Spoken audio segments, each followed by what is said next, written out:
if you're up and coming, you either join them and give them a piece of your pie and keep them relevant forever, or you get fully cut off, blocked off, and alienated from all things. Damn. And attacked Jesus Christ. by their good guy armies. That's literally all it is. Okay, guys, anyway, let's get into this. So, we got this here. This is a video from Trainwrecks. This video from Trainwrecks. We're here. That I thought we'd watch.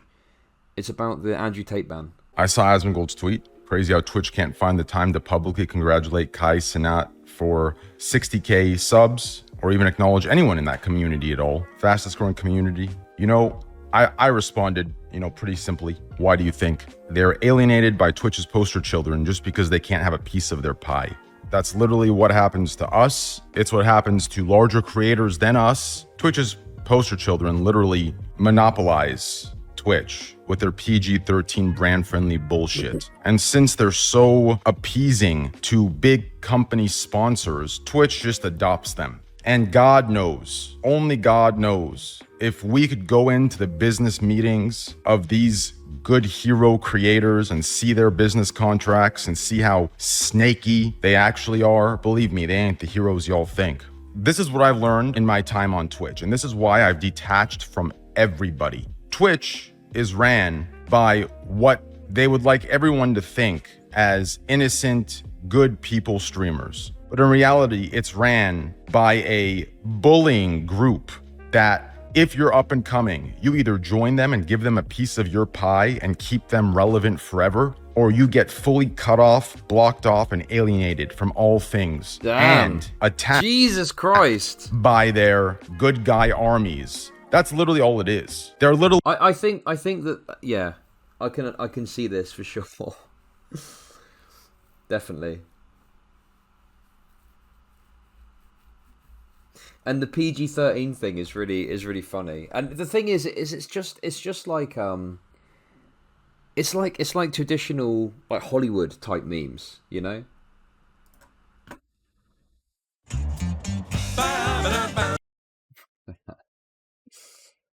Literally the same thing in the real world as a big company that pushes smaller companies out or buys them and fucking changes them, right? Like, it's the same fucking thing that goes on here. And the same people that preach against that shit are the same ones that are doing it passively on Twitch, right? So it's like, that's just what the fuck goes on.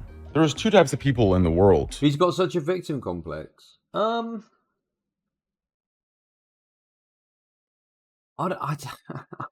don't think he really does he? I think that there's some truth in this. It probably is true that there's the kind of like, as I call them, the Twitch aristocracy, and you've got to kiss the ring, and if you don't kiss the ring, then you're going to be fucked. In the category of what I like to call a decent to good human being. There's two types of them. There's the type that act decent only because they don't have the power or the money. But once you give it to them, they would Why has he just now come into this realization? I don't think he is. I think he's cut himself off for a long time, hasn't he? Act exactly how the bullies and the corrupt act. And then there's the ones that are actually decent and good. And money doesn't change them. And if it does, they come back, to who they are after, a phase. Now, I remember a time back when the largest demographics, the largest chats, the largest viewership was Greek, Tyler1, XQC, as far as community, myself. And I remember a time where these said poster children of Twitch sat there and virtue signaled, high-roaded, saying, you need to control every individual in your chat. You use them as armies. They come and harass us. And for the most part, it changed. It was fixed. Bob, at least on my end, I put Have a so safe much trip. effort in. More My mods chat. know. Devin Nash knows. If you listen to the podcast, y'all know. Only to later realize that these said streamers were only saying it because they didn't have it. Because as soon as they gained it, what have they been doing for the last 3 years? Not unintentionally, like us back then, actually intentionally, purposefully weaponizing their 13-year-old armies and harassing everyone and anyone that doesn't agree with them, comes at them, attacks them, or doesn't match their views. And it's not just verbal harassment. It's going all the way until they can find anything to cancel, anything to destroy. And do you see anyone saying anything against it? No, because they themselves are scared of what they've created. They're so young when it comes to, I shouldn't use young, they're so inexperienced when it comes to self-identity that without their clout, they have no grasp of who they are. And the thought of even going against and putting their foot down is scary to them. They don't want to lose even a single individual that is on their side, I should make clear.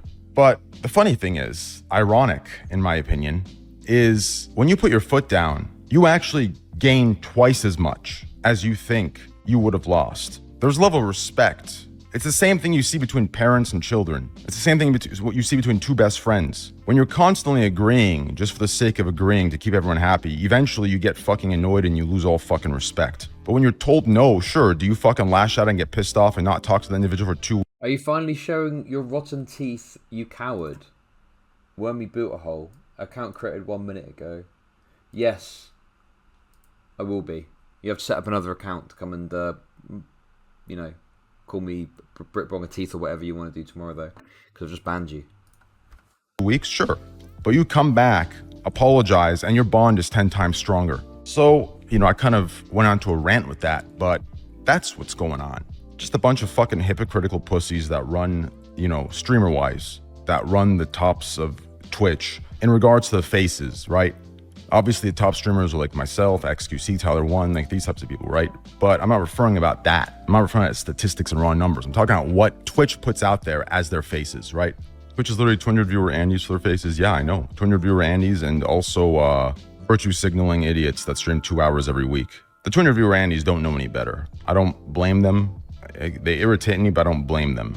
They don't know any better. It's kind of like recently, right? Recently, I got annoyed. I won't name any names for just out of respect to the individuals, right? Because we're cool at the end of the day. But it's crazy. People who like worship the hero streamers of Twitch, and then they bash me publicly on their streams to cater to the audiences of the hero streamers. It's crazy. Like, they worship these guys, they say they're the best, do all this bullshit, right? But they're always in my DMs in private, asking for financial help, asking to help their friends, asking for actual change. I don't blame them. They all tell me the same thing or around the same thing, right? They just feel peer pressured by other communities. They feel peer pressured by creators they hang out with. Even though it's funny because each of them feel peer pressured by each other, but if they just communicated, they'd realize they all feel the same way, right?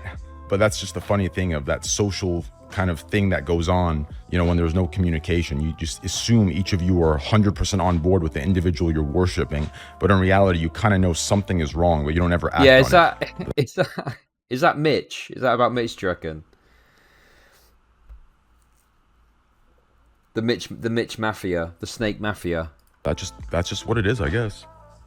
What you think of Andrew Tate? I mean, I say it on most stream, I say it in Asmongold's side streams, alt streams.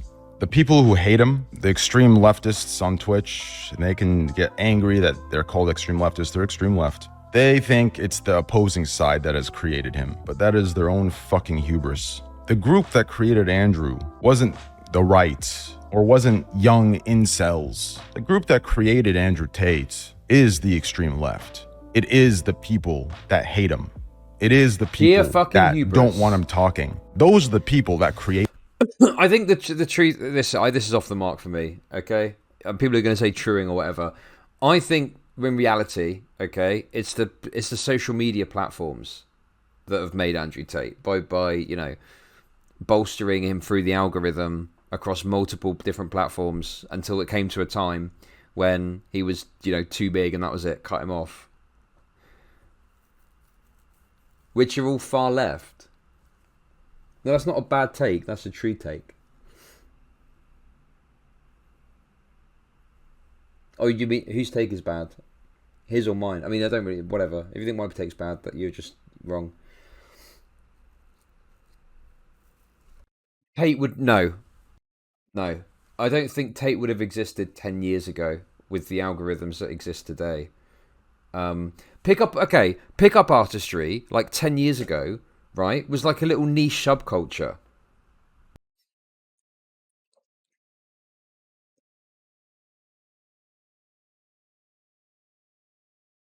Like, it was.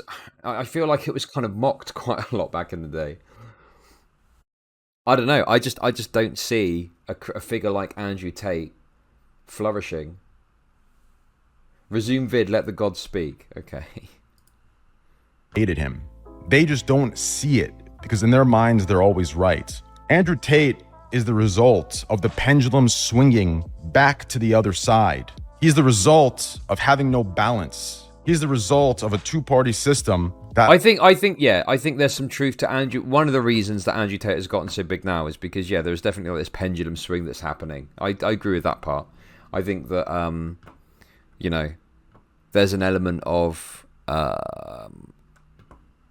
what's the right way to put it? Like the backlash, yeah. These spooky algorithm means need to die. What do you think the algorithm does? It's optimized for engagement and view time. The blame lies with the consumers. The thing is I somewhat agree that like, obviously there's a level of like the audience, but like, how the fuck are you supposed to manage that or deal with that? Like, oh, the audience like to watch certain things. Well, yeah. What are you supposed to do with that information? I just don't know.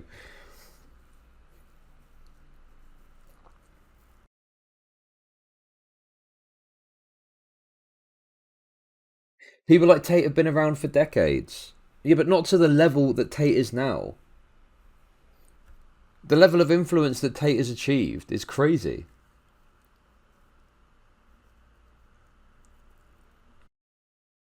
He was so big before even the backlash. Yeah, he's always had a fairly big following, right? But there definitely, like over the past 6 months or so, there definitely has been a lot more of Andrew Tate knocking about the place.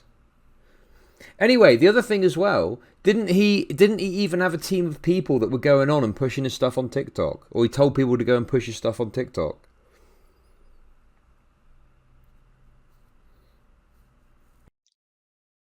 Who would be a good example of a proto Tate? That's a good question. That's a good question.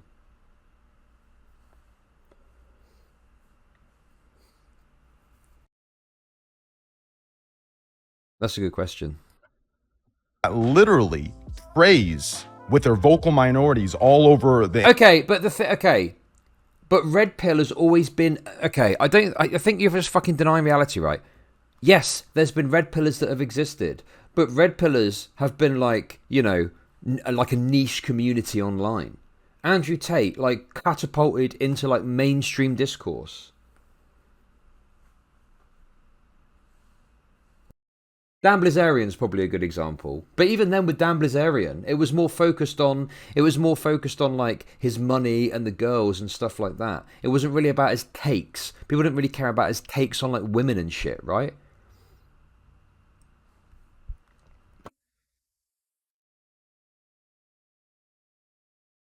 Yeah, remember Mystery? Yeah, well that's what it was. But those guys were like, they weren't like super popular. It was a niche subculture and they were kind of derided a lot of the time, especially, the internet on anyone and everyone that doesn't agree with each respective side's rhetoric, right? He's a result of that. If you're going to have... Anyway, the point is this, right? I think you're fucking delusional if you don't think that the prevalence of the way that sort of social media and the way that they use algorithms to manage what content you see, if you don't think that that is like fundamental to the explosion of someone like Andrew Tate, I don't know what to tell you, because the dynamic didn't exist like 15 years ago, did it? Why wasn't Mystery fucking, who was a massive PUA back in the day, why wasn't he being fucking, because it didn't exist back then. It didn't fucking exist. And now it does exist, and look what happens. Leaders that run shit for 3 years and start canceling people. People have been there that have given these kind of takes, okay, for sure. I agree with that. But what makes the difference now is the way these platforms work, right? That is what propels these people into the stratosphere in terms of influence, right?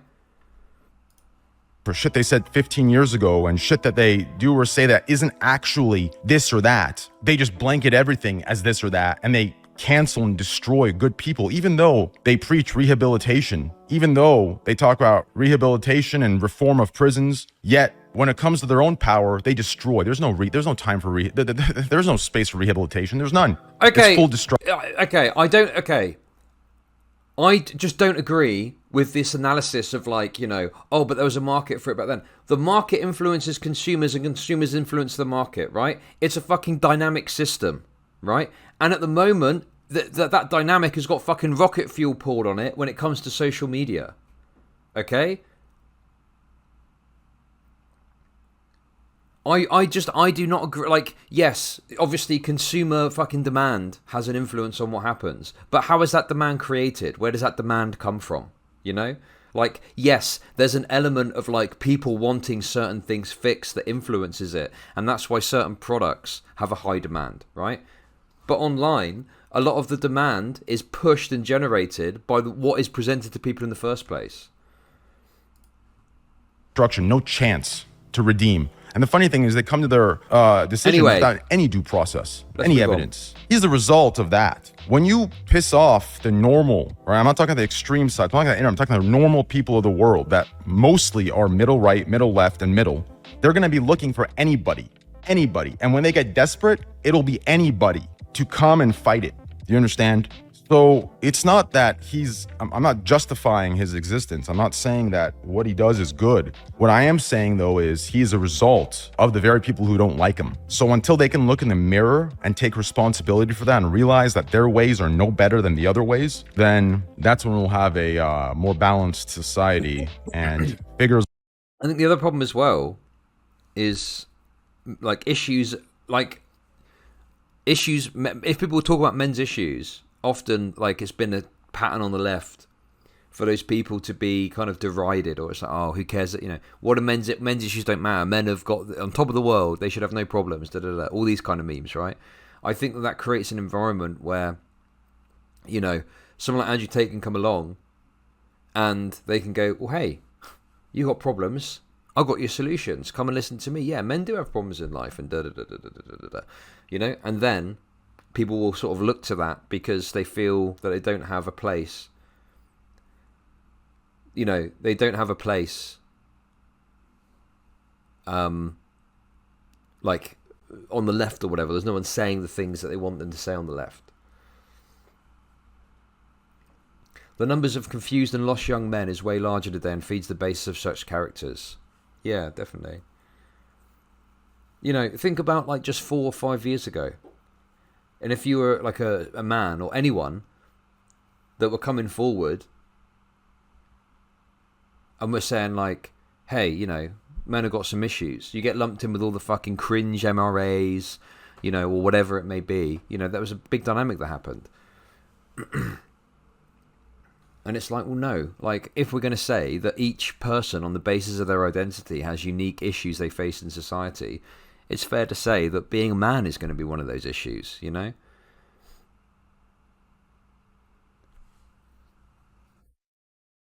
But it felt like it was, if you talked about it, you just got the piss taken out of you. It was like, oh, what are you talking about? So then it creates a situation where someone can come along and go, hey, guys, yeah, there are some problems. Let me talk to you about what they are and how you can help yourself. Like this won't be taking over on this level of influence or whatever. Still do, yeah. I hate using influence because I just think that's so dumb, but that's what people say these days.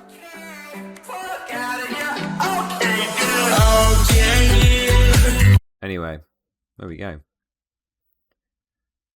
I feel like he's not maximized for the algorithm. He's got like, why does he not put Andrew Tate's name? Maybe we would have got some more clicks. Anyway, there we go.